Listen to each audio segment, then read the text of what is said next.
जनता से सीधा संवाद करेंगे मंत्री। सीएम बोले जनप्रतिनिधियों के सुझाव से होगा सुनियोजित विकास, कई बातों पर दिया जोर। गैरसैंण में होगा उत्तराखंड विधानसभा सत्र 2021 से 21 से 23 अगस्त तक सत्र चलेगा। विधायकों ने भेजे 450 से ज्यादा प्रश्न। केदारनाथ रेस्क्यू में मौसम बना रुकावट, एमआई सत्र और चिनूक भी नहीं भर पा रहे उड़ान। हेल्पलाइन नंबर हुए जारी, नेटवर्क न होने से लोगों का संपर्क टूटा। केदारनाथ में 10,000 लोगों का रेस्क्यू, 400 लोग अभी भी केदारनाथ में फंसे। पैदल रास्तों से लोगों को एसडीआरएफ और एनडीआरएफ के द्वारा निकाला जा रहा। आज देहरादून और नैनीताल में भारी बारिश के आसार, 3 दिन में बादल बरपा सकते हैं कहर। यात्रियों से विशेष सावधानी बरतने की अपील। उत्तराखंड जम्मू कश्मीर में गढ़वाल राइफल के जेसीओ का बलिदान, घर में मातम, शाम तक पहुंचेगा पार्थिव शरीर। आप देख रहे हैं के न्यूज, खबरों का सारथी। नमस्कार, आप देख रहे हैं के न्यूज इंडिया। मैं हूं आपके साथ गरिमा वाजपेयी। खबर उत्तराखंड की शुरुआत करते हैं कुछ खास खबरों के साथ में। खबर है देहरादून से, जहां पर सैनिक कल्याण मंत्री गणेश जोशी ने निरीक्षण किया है। सैन्यधाम निर्माण स्थल का स्थलीय निरीक्षण किए जाने की बात सामने आई है और स्थलीय निरीक्षण कर निर्माण कार्यों का जायजा लिया। संबंधित अधिकारियों को आवश्यक दिशा निर्देश भी दिए हैं। तो संबंधित अधिकारियों को आवश्यक दिशा निर्देश भी दिए हैं। और गुनियाल गाँव में है सैन्यधाम निर्माण स्थल, बड़ी जानकारी आपको हम बता रहे हैं।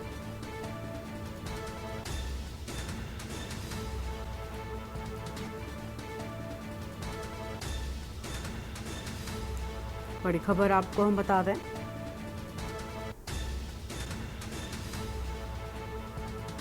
गुनियाल गांव में है सैन्यधाम निर्माण स्थल।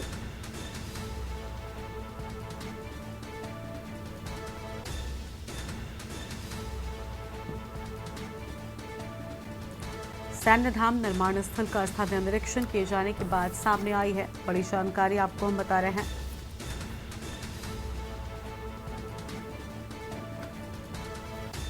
संबंधित अधिकारियों को आवश्यक दिशा निर्देश दिए गए हैं।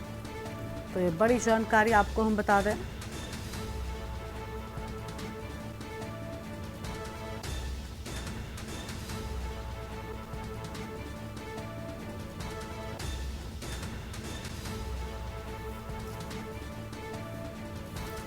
अहम खबर आपको हम बता रहे हैं, गुनियाल गांव में है सैन्य निर्माण स्थल। बड़ी जानकारी देहरादून से सैनिक कल्याण मंत्री गणेश जोशी ने निरीक्षण किया है। सैन्यधाम निर्माण स्थल का स्थलीय निरीक्षण किए जाने की बात सामने आई है।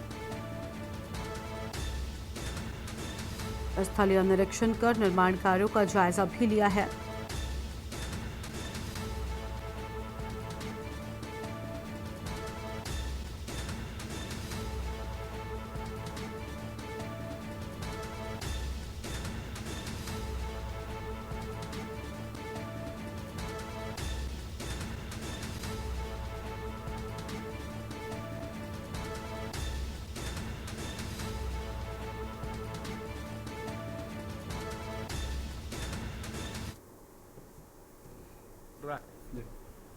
और मैं खुद लगातार कर रहा हूँ और मैं अपने कार्यदायी संस्था के एमडी को, उनके पूरे सारे अधिकारियों को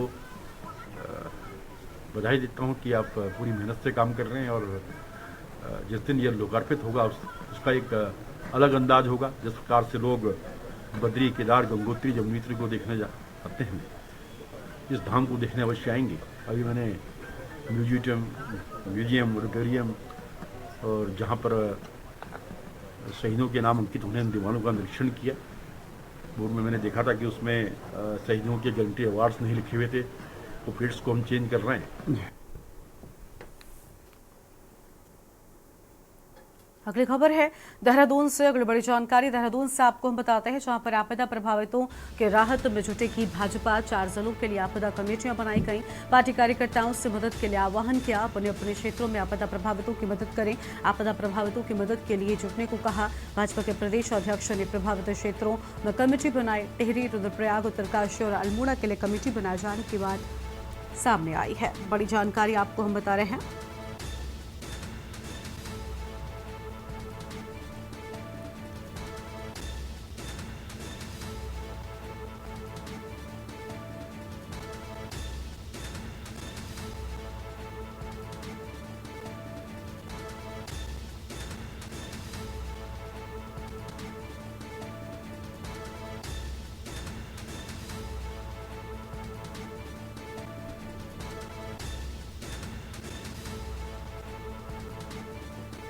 4 जिलों के लिए आपदा कमेटी बनाए जाने की बात सामने आई है।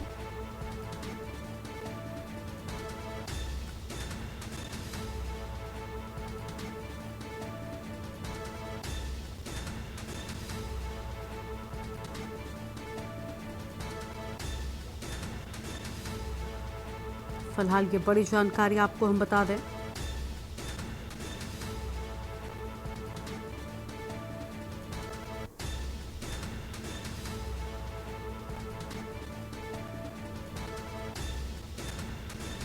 टिहरी, रुद्रप्रयाग, उत्तरकाशी और अल्मोड़ा के लिए कमेटी बनाए जाने की बात सामने आई है। देहरादून से खबर, आपदा प्रभावितों के लिए राहत में जुटेगी बीजेपी।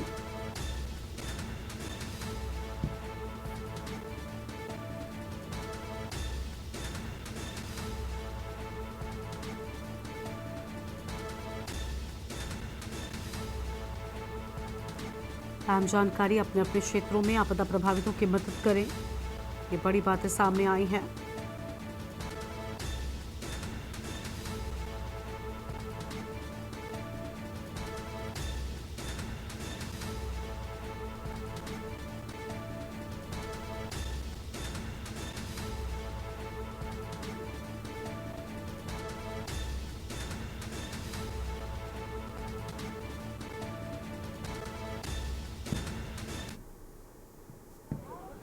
बिल्कुल, देखिए आपदा को देखते हुए हमारे प्रदेश अध्यक्ष महेंद्र भट्ट जी ने हमारी संगठन की कुछ कमेटियां बनाई हैं जो आपदाग्रस्त क्षेत्रों में जाएंगी, वहां लोगों की मदद करेंगी। आदित्य कोठारी जी हमारे महामंत्री जी के नेतृत्व में, हमारे जिला अध्यक्ष, हमारे मंडल अध्यक्ष और तमाम वहां के जो हमारे प्रतिनिधि के रूप में काम कर रहे हैं, वो लोगों के बीच में जाकर के उन्हें खाद्य सामग्री और जो भी संसाधन लोगों तक हम पहुंचा सकते हैं उनको पहुंचाने का काम करेंगे। और रेस्क्यू में जितनी भी मदद हो सकती है हमारी पूरी भारतीय जनता पार्टी के कार्यकर्ताओं को वहां पर लगाने का काम महेंद्र भट्ट जी ने किया। तो मुझे लगता है कि बहुत ही सराहनीय कदम संगठन की ओर से महेंद्र भट्ट जी ने किया है। अगली खबर है कोटद्वार से, जहां पर नेशनल हाईवे 543 पर डेंजर जोन चिन्हित, 8 किलोमीटर के क्षेत्र में 35 जगहों पर डेंजर जोन चिन्हित किया गया है। कोटद्वार दुगड्ढा के बीच डेंजर जोन चिन्हित किए गए। डेंजर जोनों में पहाड़ी से लगातार मलबा आ रहा, पहाड़ी से लगातार मलबा आने से नेशनल हाईवे बंद हो रही है। दुर्गा देवी 5वें मील के पास नेशनल हाईवे खतरनाक बना हुआ है। यहाँ से बड़ी मात्रा में पहाड़ी से आ रहा मलबा, बड़ी मात्रा में मलबा आने से नेशनल हाईवे घंटों से बंद है।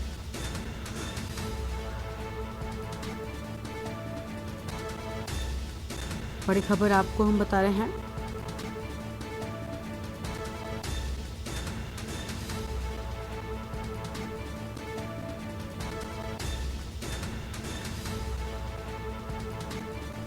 बड़ी मात्रा में मलबा आने से नेशनल हाईवे घंटों से बंद।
अगली खबर का रुख कर लेते हैं रुद्रप्रयाग से। बड़ी जानकारी, जहां पर केदारनाथ में रेस्क्यू ऑपरेशन जारी है और रेस्क्यू ऑपरेशन का आज चौथा दिन है। भारी बारिश बन रही है ऑपरेशन में बाधा। अब तक 7,000 से ज्यादा लोगों का हो चुका रेस्क्यू। आगे भी 2 से 2,500 का रेस्क्यू होना है और सीएम धामी कर रहे हैं रेस्क्यू ऑपरेशन की समीक्षा। बड़ी जानकारी आपको हम बता दें।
आगे बढ़ते हैं खबरों की ओर। हरिद्वार से खबर। तेज रफ्तार कार रेलिंग तोड़कर गंगा में जा गिरी। स्थानीय लोगों ने कार सवार 4 लोगों को निकाला है। सभी घायलों को जिला अस्पताल में भर्ती कराया गया है। बड़ी जानकारी आपको हम बता रहे हैं। मौके पर पहुंचकर एसडीएम और सीओ ने मोर्चा संभाला। मेरठ निवासी हैं सभी कार सवार और शंकराचार्य चौक के पास तिरछे पुल पर हुआ हादसा। बड़ी जानकारी आपको हम बता रहे हैं।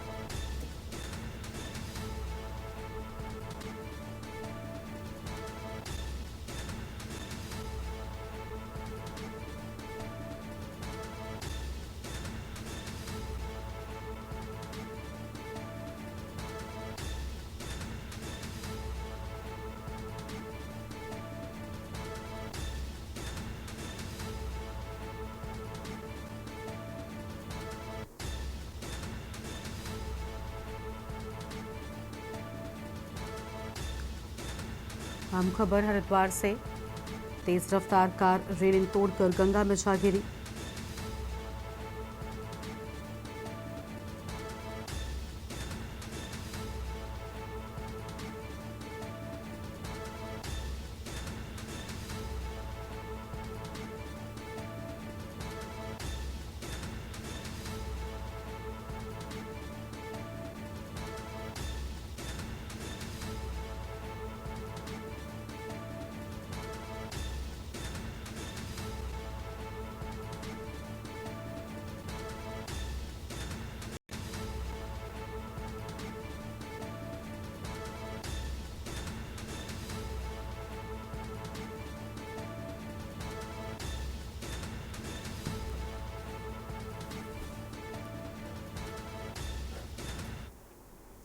रामनगर आरटीओ कार्यालय में तैनात कर्मचारियों ने सरकार के खिलाफ नारेबाजी व प्रदर्शन करते हुए कार्यालय में 2 घंटे का कार्य बहिष्कार किया है।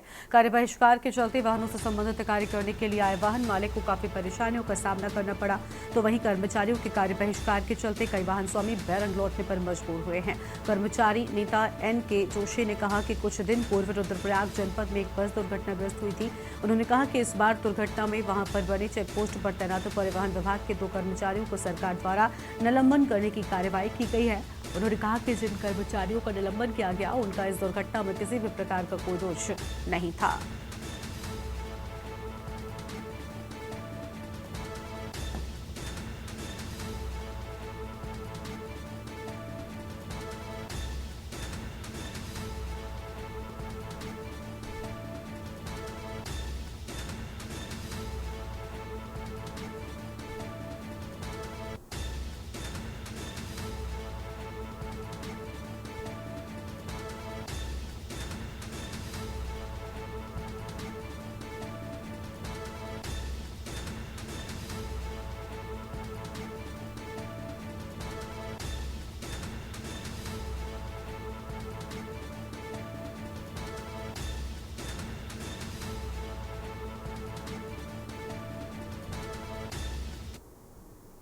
जैसा कि विदित है कि रुद्रप्रयाग जनपद में 4 धाम यात्रा के दौरान एक बस दुर्घटनाग्रस्त हुई थी।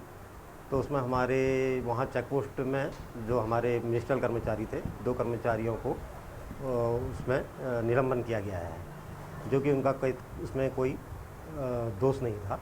तो उसी के हम बहाली के लिए ये आंदोलन कर रहे हैं। प्रथम चरण में हम 2 घंटे का कार्य बहिष्कार कर रहे हैं। अगर हमारी मांगें पूर्ण नहीं होती हैं तो हम पूर्ण कार्य बहिष्कार के लिए जाने की सोच रहे हैं।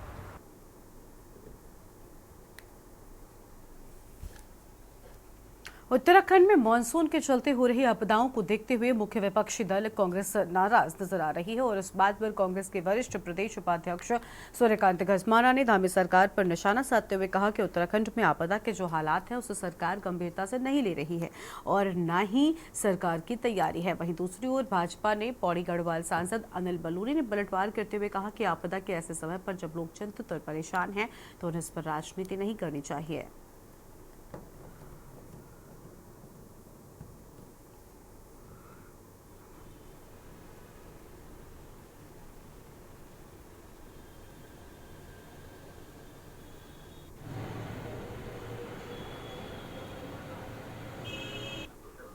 देखिए, मेरा विपक्ष के जितने साथी हैं उन सब से मेरा आग्रह है कि राजनीति के स्तर को थोड़ा बना के रखना चाहिए। एक आपदा का समय है हम सब लोग चिंतित हैं और उस सबको लेकर जो परेशान लोग हैं, जो दुखी हैं, जो दुख दर्द में हैं, उनका दुख दर्द दूर करना है। कम से कम ऐसे समय पर विपक्ष के लोगों को राजनीति नहीं करनी चाहिए। इस समय पर किसी तरीके से वहाँ पर लोगों को मदद पहुँचानी चाहिए।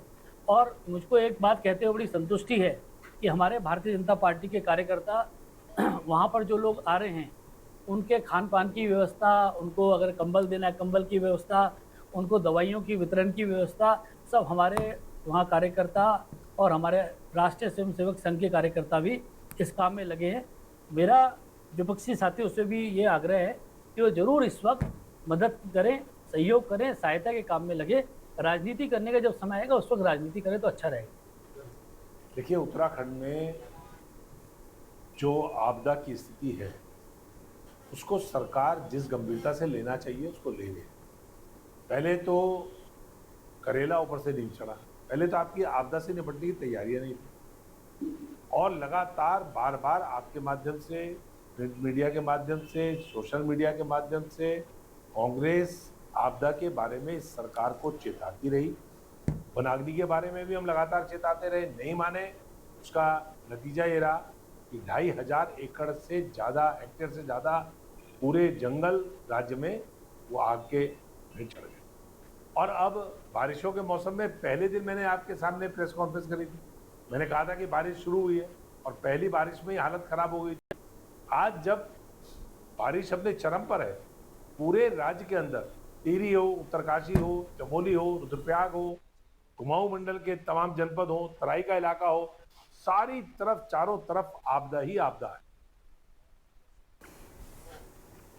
उत्तराखंड के मॉनसून सत्र को लेकर सरकार अपनी तैयारी में जुट चुकी है, क्योंकि विधानसभा का मॉनसून सत्र इस बार 21 अगस्त से लेकर 23 अगस्त तक चलेगा, जो कि विधानसभा सत्र इस बार गैरसैंण के भराड़ीसैंण में कराया जाएगा, जिसको लेकर सरकार ने तैयारियां शुरू कर दी हैं। वहीं विपक्ष भी सरकार को घेरने के मूड में लग रहा है, क्योंकि विपक्ष के नेता प्रतिपक्ष यशपाल आर्य ने सरकार को घेरने की रणनीति भी शुरू कर दी है। यशपाल आर्य का कहना है कि एक प्रतिक्रिया है और सरकार की बाध्यता है कि सरकार को मॉनसून सत्र भराड़ीसैंण में ही कराना होगा।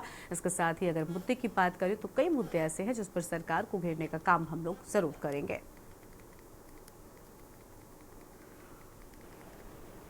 देखिए, सरकार,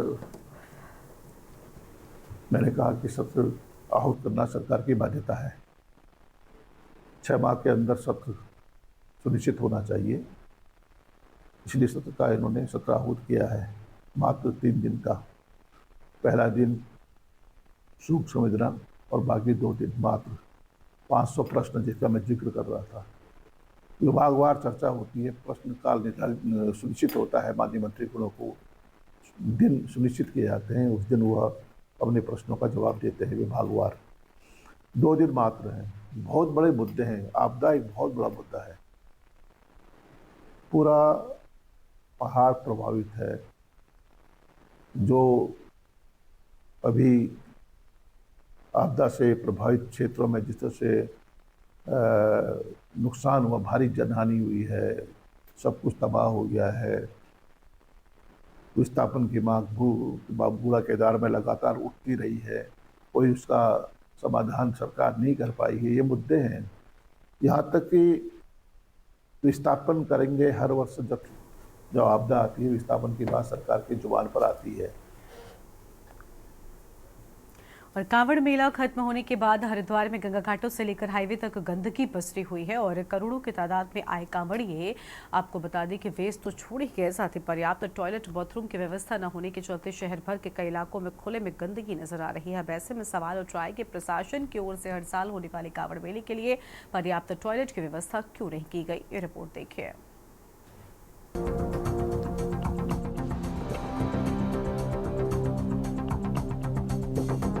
2 अगस्त को हरिद्वार में कांवड़ मेला समाप्त हुआ है। प्रशासन के मुताबिक कांवड़ मेले में 4 करोड़ से ज्यादा शिव भक्त कांवड़िए हरिद्वार पहुंचे।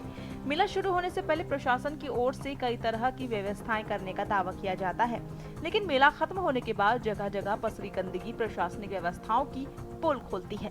हरिद्वार जिला ODF यानी खुले में शौच मुक्त घोषित है। ऐसे में कांवड़ मेले के बाद जिले के ODF टैग की धज्जियां उड़ती हुई नजर आ रही हैं। कांवड़ मेला खत्म होने के बाद हजारों मैट्रिक टन कूड़ा नगर निगम की टीमों ने उठा लिया है और जल्द से जल्द पूरे कूड़े को साफ कर लेने के दावे अधिकारी कर रहे हैं। 3 पारियों में कावड़ मेले के दौरान सफाई लगातार कराई गई है और कावड़ मेले के दौरान जो कूड़े का उठान हुआ है वो 6000 मेट्रिक टन से ज़्यादा कूड़ा जो है उठाया गया है नगर निगम द्वारा। देखिए लगभग 170 ऐसे टॉयलेट्स हैं जो परमानेंट टॉयलेट्स हैं। इनमें से कुछ टॉयलेट्स ऐसे हैं जो थोड़े जीर्ण शीर्ण हैं, उनके रिपेयर के लिए हम प्रपोजल्स बना रहे हैं। इसके अतिरिक्त कावड़ मेले के लोड को केटर करने के लिए हमने एडिशनल टेम्परेरी टॉयलेट्स और मोबाइल टॉयलेट्स की भी व्यवस्था करी थी, जिनकी देखिए हर मेला जो है वो एक एक्सपीरियंस होता है, एक लर्निंग होता है। तो इसमें मेरा ये मानना है कि ये जो टॉयलेट्स हैं ये पर्याप्त थे, बट इसमें यदि हम 5 से 10% की बढ़ोतरी करें, क्योंकि इस साल भी हमने पिछले साल से अगर हम कंपेयर करें तो 10% के लगभग हमने इसमें इंक्रीज करा था टॉयलेट्स को। कांवड़ मेले के बाद शहर में पसरी गंदगी से स्थानीय लोगों को बड़ी परेशानी हो रही है।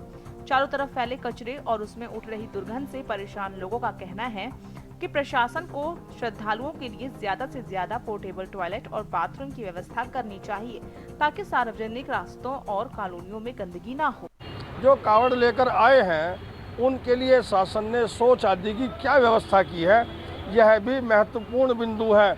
और समस्या तब आती है महोदय जब हमारा मेला समाप्त हो जाता है, उसके बाद शहर में जगह जगह गंदगी पड़ी होती है, जिस कारण से जो है लोग बीमार होते हैं, डॉक्टरों के पास जाते हैं। निश्चित रूप से मेले से पहले सरकार को ये प्लान बनाना चाहिए कि कुछ पोर्टेबल शौचालय बनाए। बैरागी कैंप इतना बड़ा पड़ा है, 4 करोड़ लोग आए हैं, वो शौचालय के लिए कहाँ जाएंगे, शौच के लिए कहाँ जाएंगे, स्नान करने के लिए कहाँ जाएंगे, खाने के लिए कहाँ जाएंगे, यह भी प्रशासन के सामने एक बहुत बड़ा प्रश्न है। नगर निगम की कई टीम में दिन रात प्लास्टिक का कचरा उठाने के लिए काम कर रही है और जल्द ही प्लास्टिक का कचरा साफ भी कर लिया जाएगा।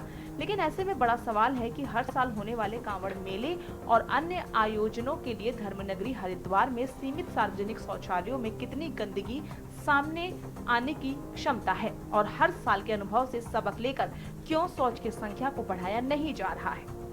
हरिद्वार से के न्यूज़ इंडिया के लिए राम गोपाल की रिपोर्ट।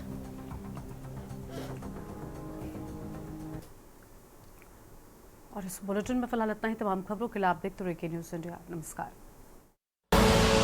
आप देख रहे हैं के न्यूज़, खबरों का सारथी।